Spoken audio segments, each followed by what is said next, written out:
but it has demonstrated that the colonies can come together to debate shared grievances and form a plan of action. The delegates are impressed with their fellow Americans and recognize the importance of their task. A new sense of solidarity inspires confidence that, if required, they can work together again for the common interest of all. In America, the long history of colonial and frontier wars means most British colonies maintain their own militia. Now these part-time citizen soldiers are training regularly under local officers, anticipating a confrontation with the British. It's a growing concern for General Thomas Gage, the British commander in North America, with 4,000 troops in Boston. He's also worried about the gunpowder reserves, held at strategic locations across Massachusetts, for use by government and militia forces. With tensions running high, control of the gunpowder becomes a priority for both sides. In September 1774, Gage sends 260 men to secure a powder magazine in Suffolk County, Massachusetts. In such a suspicious atmosphere, the sight of British redcoats on the march ignites wild rumors that villages are being attacked, civilians massacred, and that British warships are shelling Boston. None of them are true. Nevertheless, thousands of angry patriots gather in the streets of Cambridge, prompting local loyalists to flee to Boston. The patriots disperse the next day, but both sides are rattled by the incident. That winter, General Gage pulls his forces back within Boston and begins to fortify approaches to the city. He also requests reinforcements from Britain. Parliament delays. The British Army is tiny and sending troops to America is expensive. But with each passing month, colonial opposition grows stronger and more impassioned. In February, Parliament declares parts of the colony of Massachusetts to be in active rebellion. On March 23, 1775, Patrick Henry addresses the Virginia Convention. If we were base enough to desire it, it is now too late to retire from the contest. There is no retreat, but in submission and slavery. Our chains are forged. Their clanking may be heard on the plains of Boston. The war is inevitable, and let it come. I repeat it, sir, let it come. I know not what course others may take, but as for me, give me liberty or give me death. The following month, General Gage receives orders to disarm the local militia and arrest its leaders. He targets a small town 20 miles from Boston called Concord, where he believes Patriot munitions and stores are stockpiled. But the Patriot militia know the British are coming, and the long simmering standoff between Britain and its colonies is about to explode into open warfare. April 19, 1775. Around midnight, 700 British infantry, drawn from elite grenadier and light infantry companies, cross Boston Harbor in boats and begin their march to Concord. They are led by 51-year-old Colonel Francis Smith, who's been stationed in America for 8 years. His operation is supposed to be secret. The route has been carefully planned, and British scouts and spies patrol the countryside. But the Patriots have their own spy network in Boston, and before the British have even left the city, several Patriot horsemen, including Paul Revere, have ridden out to raise the alarm across eastern Massachusetts. In Lexington, militia captain John Parker is alerted to the approaching British column. He gathers 80 militiamen on the village green to observe their advance. Around dawn at 5 a.m., the head of the British column arrives. Redcoat officers order the militiamen to lay down their arms. Shouts and jeers are traded. Then a shot rings out, from which side is not clear. The British regulars fire a flurry of shots. The militia run for cover. 8 lie dead or dying. Just 1 British soldier is wounded. This small skirmish, lasting just a few minutes, is the first clash of the American Revolutionary War. The British march on to Concord, but the element of surprise they've been counting on was lost hours ago. On arrival, the British discover most of the Patriot stores have been hidden or removed. They spread out across town to destroy what they can find. Meanwhile, a large militia force gathers to the north, on a hill overlooking the town. They include several companies of the famous Minutemen, picked men from local settlements. ready to march at a minute's notice. 400 strong, they outnumber the British detachment guarding North Bridge 4-1. The militia are agitated. There are rumors of a massacre at Lexington. They can see smoke rising from Concord. Under pressure from his men to act, Militia Colonel James Barrett orders an advance to the bridge. Both sides have orders not to fire first, but alarmed by the approaching militia, the British fire a ragged volley. The militia return fire. A handful of men fall, killed and wounded on each side. The outnumbered redcoats turn and run. The militia, stunned by their own success, do not pursue. A standoff resumes, but now, with bodies from both sides strewn across the battleground. The British commander, Colonel Smith, recognizes the danger of his position, and around noon, he orders his force to march back to Boston. By this time, thousands of Patriot militia are lining the road. They mount a series of ambushes on the British, targeting officers, several of whom are killed and wounded. The British respond by bursting into homes along the route to clear out rebel marksmen, bayoneting anyone they find within. The British march descends into a shambolic retreat. Around 2 p.m., Smith's force reaches Lexington, where they are met by reinforcements from Boston. Lord Percy's brigade, 1,000 strong with 2 cannon. They face nearly 4,000 Patriot militia. Percy's 2 guns open fire, dispersing the militia and buying the British some time before the retreat continues. Lord Percy oversees a more disciplined fighting retreat, but militia sniping claims a steady toll of his men. As the embattled redcoats approach Boston, they veer east to avoid another large militia force gathering at Cambridge. They reach the safety of Charlestown around nightfall. Many British soldiers have been marching and fighting without rest for almost 24 hours. All told, they have lost 73 men killed and 173 wounded. The Americans, 49 killed and 39 wounded. It was nearly much worse for the British. As Lord Percy later writes of his rescue of Smith's force, I had the happiness of saving them from inevitable destruction. Of their opponents, he adds, whoever dares to look upon them as an irregular mob will find himself much mistaken. They have men amongst them who know very well what they are about. By the scale of the 18th century warfare, the battles of Lexington and Concord are not much more than skirmishes, but the ramifications will be seismic. In the aftermath of the fighting, 15,000 militiamen encircle Boston. The British are under siege. Massachusetts is in open rebellion. The news spreads like a shock wave. 3 weeks later, a Second Continental Congress gathers in Philadelphia. Delegates had expected to be busy coordinating further protests, but suddenly, with the colonies in open conflict with the British, they begin to take on the work of a wartime government. Congress appoints a committee to secure military supplies, votes to raise loans to pay for them, and issue bills of credit. It also passes resolutions to reach out to potential allies in Canada, Britain's Caribbean colonies, and among Native American tribes. Many delegates are veterans of the First Congress, but they're also new faces. The celebrated inventor Benjamin Franklin of Pennsylvania, who has returned from England. He is appointed Postmaster General with orders to establish a new postal service. Then there's the wealthy merchant John Hancock of Massachusetts. And in June, they are joined by the young lawyer Thomas Jefferson of Virginia. But Congress's most urgent priority is to form a united Continental Army that can stand against the inevitable British response. It is obvious that the large militia forces around Boston will be the Army's foundation. But who will lead them? For many in Congress, there's only one man for the job. The 43-year-old Virginian delegate, George Washington. He is well known for his patriot views and admired for his military service in the French and Indian War.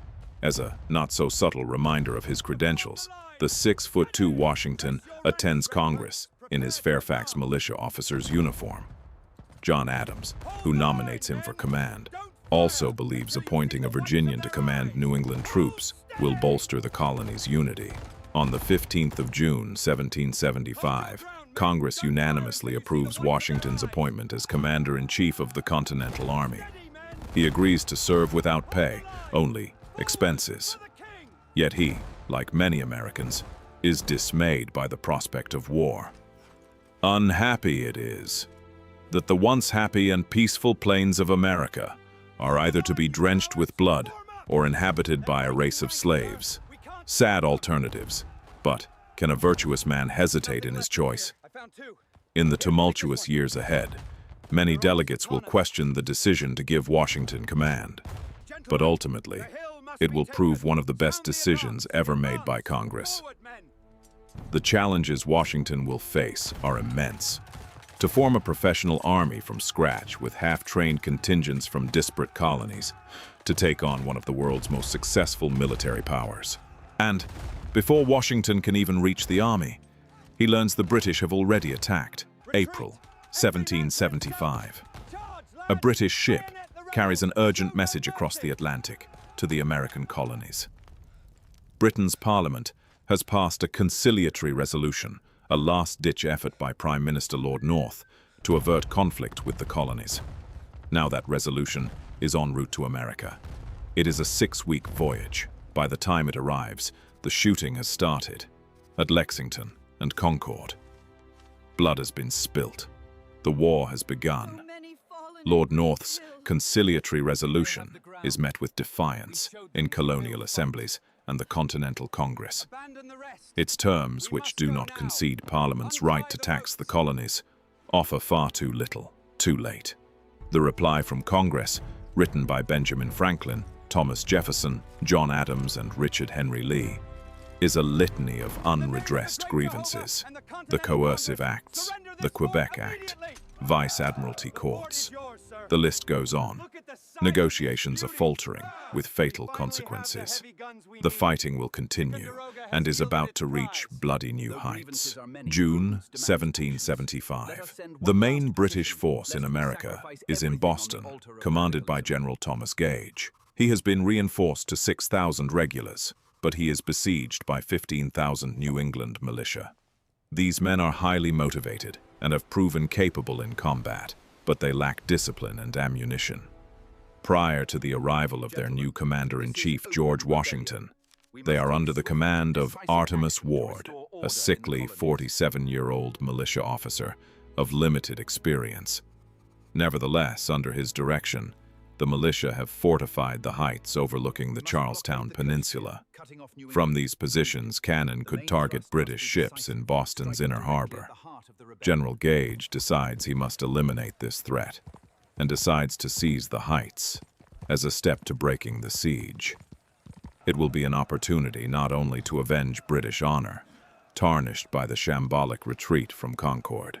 As General Burgoyne points out, it will also allay any doubt that trained troops are invincible against any numbers or any position of undisciplined rabble.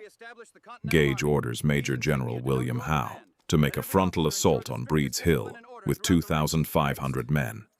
They are supported by naval ships, a floating battery of mortars, and cannon from Copp's Hill. But the attack does not go to plan. Protected behind fences and earthworks, the undisciplined rabble pours a devastating close-range fire into the British ranks. General Howe orders a second attack. It meets the same bloody repulse. Hundreds of regulars fall. Some British units lose half their men or more. Spurred on by the leadership of John Stark, James Reed, and Joseph Warren, the Patriot militia are holding their ground. But they are running out of ammunition. The chain of command has broken down amid the chaos of battle. Hundreds of reinforcements mill about in confusion on Bunker Hill, while their comrades fight for their lives.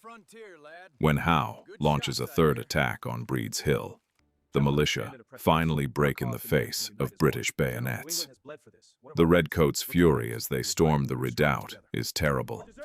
A British lieutenant is shocked by the slaughter. I cannot pretend to describe the horror of the scene.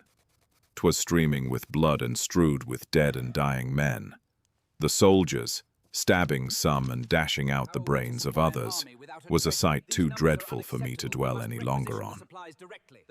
The British take the heights, but are in no condition to follow up their success. In what becomes known as the Battle of Bunker Hill, they have lost 200 dead and more than 800 wounded. By contrast, Patriot casualties are around 450, but include the charismatic Joseph Warren, president of the Massachusetts Provincial Congress, a commissioned officer who'd insisted on fighting as a private soldier. He was shot down in the redoubt during the final assault, becoming a martyr to the cause. For the Patriots, the battle, though a defeat, is a major morale boost. They have stood their ground against British redcoats and tested them to the limit. For the British, it is a lesson learned. The rebels' determination and fighting spirit must be taken seriously. As General Sir Henry Clinton remarks, a few more such victories would have shortly put an end to British dominion in America. They will not make the same mistake again. That summer, British authority across the 13 colonies begins to disintegrate. The governors of North and South Carolina, Virginia, New York, and New Hampshire have all been forced to flee their homes. Others resign, while in Connecticut, John Trumbull sides with the Patriots. Only in New Jersey and Georgia do British-appointed governors retain any control. The British have barely any troops in America outside of Boston, a fact which is underscored when frontiersman Ethan Allen leads a band of New Hampshire militia to storm Fort Ticonderoga, held by a skeleton force of just 48 redcoats. The so-called Gibraltar of North America falls without a shot fired, and the rebels seize 59 heavy guns from its arsenal. Yet even now there are those on both sides who seek a peaceful way out of the crisis. Moderates, like John Dickinson of Pennsylvania, who believes the colonies are too divided among themselves to survive without British protection. He foresees a multitude of commonwealths, crimes and calamities, centuries of mutual jealousies, hatreds, wars of devastation, till at last the exhausted provinces shall sink into slavery under the yoke of some fortunate conqueror. Some cling to a belief that King George III is sympathetic to their cause, but has been led astray by his dishonest and corrupt ministers. In July, at Dickinson's urging, the Second Continental Congress sends a new petition to the King. We solemnly assure your Majesty that we, most ardently, desire the former harmony between Great Britain and these colonies may be restored. Your Majesty's ministers, persevering in their measures and proceeding to open hostilities for enforcing them, have compelled us to arm in our own defense. We therefore beseech your Majesty to settle peace through every part of your dominions, with all humility submitting to your Majesty's wise consideration. It becomes known as the Olive Branch Petition, but it is beaten to London by news and maimed British soldiers from Bunker Hill. In August, George III declares his American colonies to be an open rebellion. The British Empire begins to assemble its might to reclaim the colonies by force. On 2 July 1775, General George Washington arrives outside Boston to take command of the newly christened Continental Army. Until recently, he'd been living a relatively quiet life as a Virginia plantation owner and local representative. But his military experience from the French and Indian War, serving as a lieutenant colonel of militia, exceeds that of nearly any other American-born officer. Through an advantageous marriage to Martha Custis, he is also one of the richest men in America, with a natural air of authority. Dr. Benjamin Rush, a congressional delegate from Pennsylvania, observes, "He has so much martial dignity in his deportment that you would distinguish him to be a general and a soldier from among 10,000 people." On arrival, Washington discovers the Continental Army to be in a deplorable state. Many soldiers lack proper muskets, and ammunition remains in critically short supply. There are few cannon or even uniforms. Supply and logistics are in shambles. Discipline is virtually non-existent. The camp is a jumble of tents, ill-placed latrines, and unfinished earthworks. Officers fraternize with their men, who simply come and go as they please. Washington is aghast, but immediately gets to work. Officers are given sashes or cockades to distinguish them from their men. Severe punishments are introduced for desertion, fighting, and even swearing. Crucially, Washington orders his men be inoculated for smallpox, which has erupted across Massachusetts. This practice, also used by the British, may have saved his army from destruction. The Continental Congress has appointed several generals to serve under Washington's overall command, for a mix of practical, military, and political reasons. Some will win fame, others infamy in the years ahead. Nathaniel Greene, a young Rhode Island Quaker who's educated himself in the art of war. He will become a close friend of Washington and his most able commander. Charles Lee, an irascible and arrogant career soldier, disillusioned with the mother country. He is arguably the most experienced officer in the colonies, and Washington's second in command. Israel Putnam, a veteran soldier from Connecticut, nicknamed Old Put. He served with distinction in the French and Indian War, and more recently at Bunker Hill. John Sullivan, an aggressive New Hampshire officer who had previously served in the Continental Congress. Horatio Gates, another disillusioned British officer, capable but privately contemptuous of Washington. These men and their officers must now pull together an unruly army summoned from across the colonies, from independent-minded New Englanders to equally stubborn riflemen from Virginia and Pennsylvania, each man with more instinctive loyalty to his colony than to any shared cause. However, Washington's greatest concern is a lack of gunpowder.